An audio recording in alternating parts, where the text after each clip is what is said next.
I went to sleep with gum in my mouth, and now there's gum in my hair. And when I got out of bed this morning, I tripped on the skateboard, and by mistake, I dropped my sweater in the sink while the water was running, and I could tell it was going to be a terrible, horrible, no good, very bad day. Have you ever seen this book, Alexander and the Terrible, Horrible, No Good, Very Bad Day?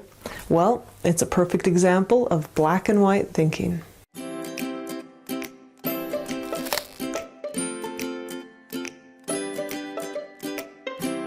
So, what is black and white thinking? Black and white thinking is a pattern of thought characterized by thinking in the extremes.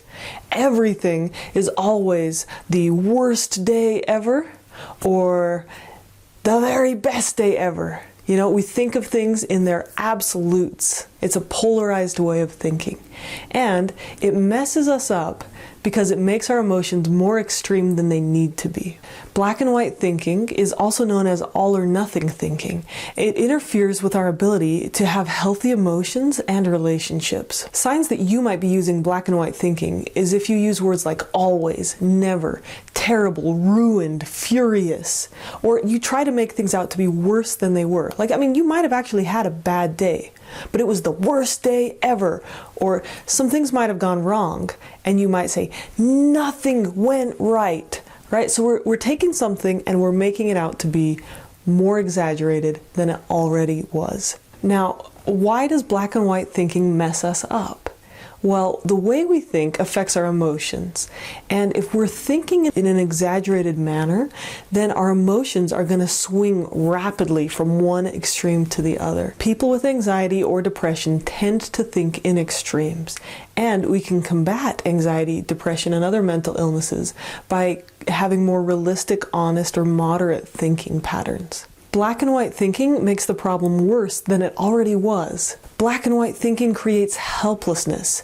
If my husband is a complete jerk, the biggest jerk in the whole world, then it makes no sense for me to try and change myself or improve myself because nothing is ever going to work.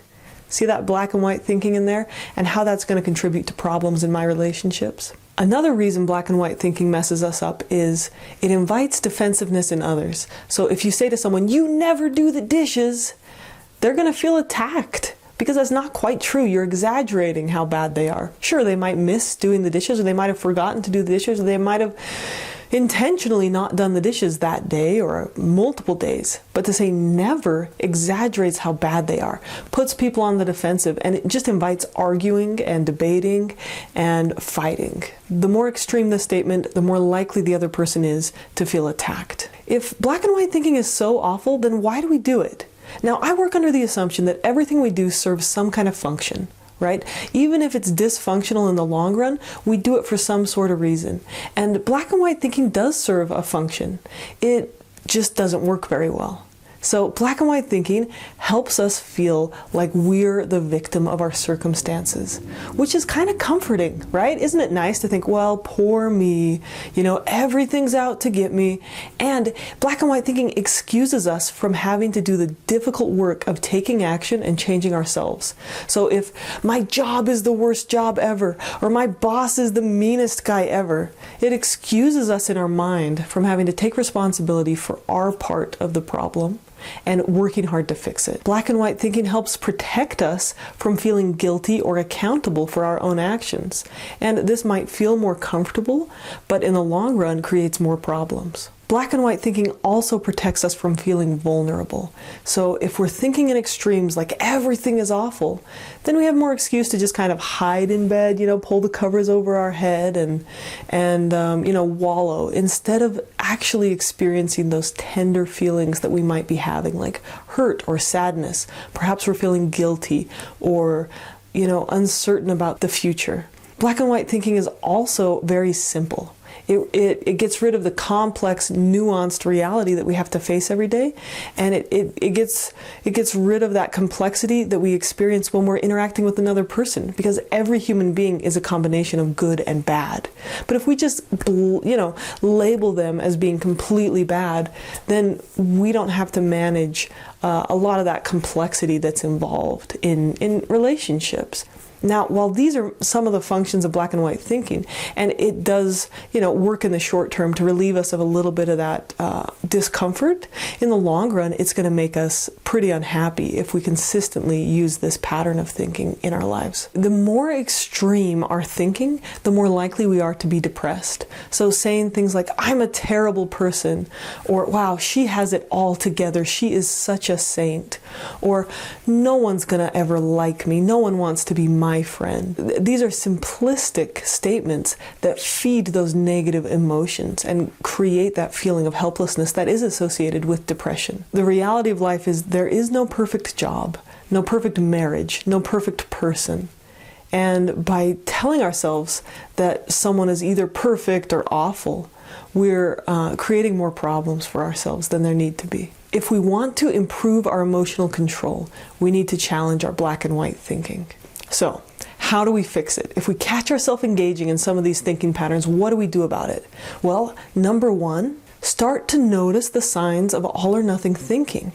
So look out for words like we talked about, always, never, any type of exaggeration, what I like to call horribilizations, or trying to make someone else out to be perfect. Number two, challenge your thoughts. Just because you're thinking it doesn't mean it's really true. So look for a more truthful and more moderate way of thinking about each situation or person. So that takes us right to number three, which is we need to replace those thoughts with a more moderate view of the situation. So back to the dishes situation. Instead of saying, "You never do the dishes, you big jerk," say something like, "Okay, it bothers me when you don't do the dishes. And I know that I also miss my chores sometimes. How can we work together to solve this?" Number four, an essential part of resolving black and white thinking means we have to increase our capacity to experience ambiguity. Meaning we need to increase our tolerance of complex situations, our ability to hold on to a little bit of discomfort while we wrestle with a situation or a problem. Remember, life is beautiful, difficult, complicated, joyful, painful. In order for us to be able to fully live and appreciate and enjoy life, we need to embrace all the complexity that is involved with it. If we want to get healthier, it's not about just feeling better. It's about getting better at feeling. So consider a couple of these questions. Can someone love you and still be insensitive sometimes? Can you be basically intelligent and still do something dumb? Can an experience be really hard but still be beautiful in some way? Remember, one of the main reasons people get depressed is because of how they perceive reality. When we change the way we look at things, the things we look at change. When we're able to be more flexible and intentional in how we think, that depression is going to be more likely to lift, and we'll start to get feeling better. Depression often centers on one incessant thought, like, no one likes me. When we replace those negative thoughts with healthy thinking, then the depression has nothing to feed on. Changing the way we think is really quite difficult. We might not even notice that we're doing it. So try to reach out for some help. Ask others for their perspective on how you talk about yourself or how you talk about situations. Watch yourself for signs of this negative and black and white thinking. Or work with someone like a mental health professional to change the way you think. By reducing or eliminating black and white thinking, we can live much healthier lives. So I hope this was helpful. Thanks for watching and take care.